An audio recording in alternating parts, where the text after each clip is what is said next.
Gas लगता है BJP ने जो चुनाव के वक्त 10-10 हज़ार रुपए बांटे थे बिहार के लोगों को, उसको अभी वसूल करने का टाइम आ गया और उन्होंने वसूल करने का सिलसिला चालू भी कर दिया। अभी 2 दिन पहले बिहार में छात्रों का आंदोलन हुआ था। उसमें बीजेपी सरकार ने उन छात्रों पर लाठी चलवा दी और पैसा वसूलने का सिलसिला चालू कर दिया है। बिहार की राजधानी पटना में बीपीएससी परीक्षार्थियों पर शुक्रवार को लाठीचार्ज हुआ। सबसे पहले बात करते हैं आंदोलन था किस चीज का। आंदोलन था बीपीएससी टीआरई 4.0 के छात्रों का।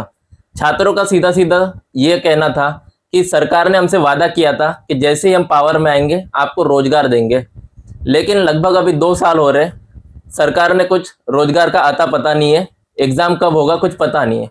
छात्रों की 3 सिंपल मांगे थी कि सबसे पहले आप हमको एग्जाम का नोटिफिकेशन निकालिए, हमको बताइए एग्जाम कब है और कब इसका रिजल्ट आने वाला और कब से हमको जॉब मिलेगी। दूसरी मांग ये थी कि आप हमको पूरा वैकेंसी चार्ट दिखाइए कि किस पोस्ट के लिए कितनी सीट्स है, कौन से कैटेगरी में कितनी सीट है, कितनी पोस्ट होगी और कितनी भर्ती होने वाली है।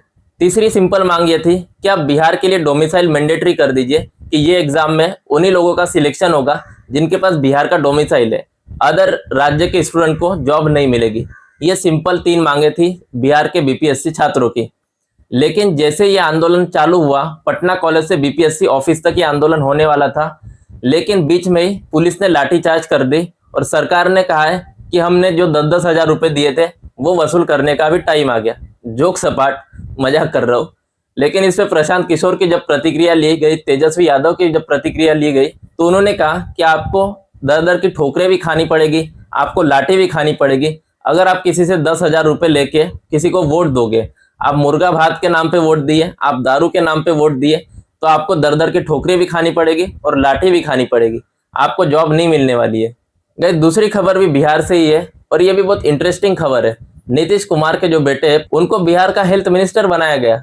गैस में कोई बॉडी शेमिंग नहीं करना चाह रहा, कोई पर्सनल टिप्पणी नहीं करना चाह रहा, लेकिन इनको देख के ही लगता है कि इनकी मेंटल स्थिति उतनी ठीक नहीं है। फिर भी पता नहीं इनको क्यों बिहार का हेल्थ मिनिस्टर बनाया गया।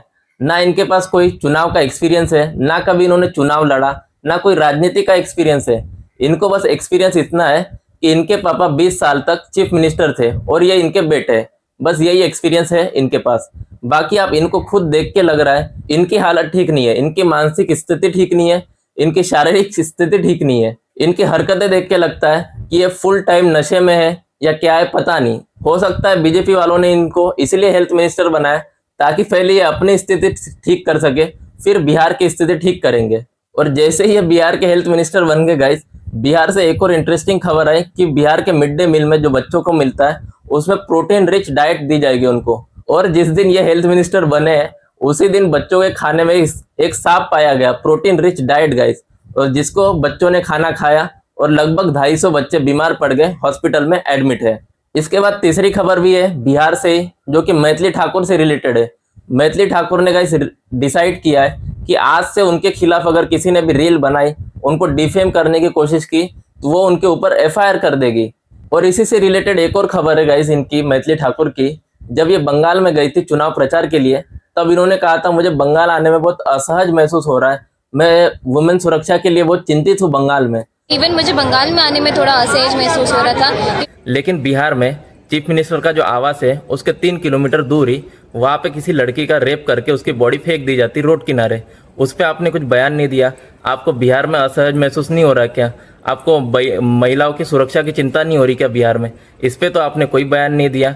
तो आप प्लीज़ आप इस पर बयान दीजिए, हमको बताइए कि उस रेपिस्ट पे क्या कार्रवाई हुई, उस आरोपी को गिरफ्तार किया कि नहीं किया, एफआईआर उस पर दर्ज हुई कि नहीं हुई। तो प्लीज़ अगर आप इस पर कुछ नहीं बोल सकती तो दूसरे राज्य में जाके राजनीति ना करें। धन्यवाद।